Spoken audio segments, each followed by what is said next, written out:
আপনি যদি আজ বা আগামী কয়েক ঘন্টার মধ্যেই বাইরে বেরোনোর প্ল্যান করে থাকেন তাহলে এই ভিডিওটা শেষ না দেখে বেরোবেন না, কারণ 27শে ডিসেম্বর আবহাওয়া বাইরে থেকে যতটা শান্ত দেখাচ্ছে ভেতরের পরিস্থিতি ততটা শান্ত নয়। এখন অনেকেই বলছেন আজ তো আকাশ পরিষ্কার, তাহলে ঝামেলা কোথায়? কিন্তু স্যাটেলাইটের ছবি ঠিক অন্য কথা বলছে। এই মুহূর্তে বঙ্গোপসাগরের উত্তরাংশ থেকে শুরু করে পূর্ব ভারতের ওপর দিয়ে একটা সক্রিয় মেঘপুঞ্জ ধীরে ধীরে এগোচ্ছে। এটা কোনো বড় ধরনের সিস্টেম নয়, কিন্তু এই ধরনের সিস্টেম থেকে হঠাৎ করে সমস্যা শুরু হয়। এটাই আজকের সবচেয়ে গুরুত্বপূর্ণ কথা।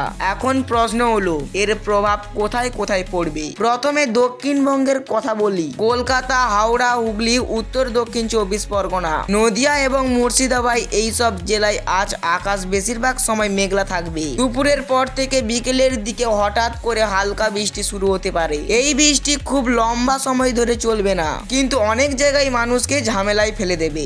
আজ কোথায় কোথায় হঠাৎ করে 30 থেকে 40 কিলোমিটার গতিতে ঝড়ো হাওয়া বইতে পারে। এই ধরনের বাতাসে বড় ক্ষতি না হলেও রাস্তা চলাচল, বাইক চলাচল বা খোলা জায়গায় থাকা ঝুঁকিপূর্ণ হতে পারে। এই জায়গায় একটা কথা খুবই জরুরি, যারা এই ধরনের বাস্তব আবহাওয়ার আপডেট প্রতিনিয়ত পেতে চান তারা এখনই চ্যানেলটিকে সাবস্ক্রাইব করে রাখুন, কারণ আবহাওয়া বদলালে সেটার আপডেট সবার আগে এই চ্যানেল থেকে পাবেন। এবার উত্তরবঙ্গের দিকে নজর দেই। দার্জিলিং, কালিম্পং, জলপাইগুড়ি, আলিপুরদুয়ার এবং কোচবিহার জেলাগুলোতে আজ আবহাওয়া একটু বেশি অস্থির থাকতে পারে। হালকা থেকে মাঝারি বৃষ্টি হওয়ার সম্ভাবনাও রয়েছে, বিশেষ করে পাহাড়ি এলাকায়। ভূমিধসের বড় সংকেত নেই, কিন্তু ভেজা রাস্তা আর কুয়াশার কারণে দৃশ্যমানতা কমে যেতে পারে। যারা আজ পাহাড়ের দিকে বেড়াতে যাচ্ছেন তাদের জন্য এটা সবচেয়ে বড় সতর্কতা। এখন একটা গুরুত্বপূর্ণ প্রশ্ন, আজ কি খুব ঠান্ডা বাড়বে? বৃষ্টির কারণে দিনের তাপমাত্রা খুব বেশি বাড়বে না। দক্ষিণবঙ্গে সর্বোচ্চ তাপমাত্রা 22 থেকে 24 ডিগ্রি সেলসিয়াসের মধ্যে থাকবে।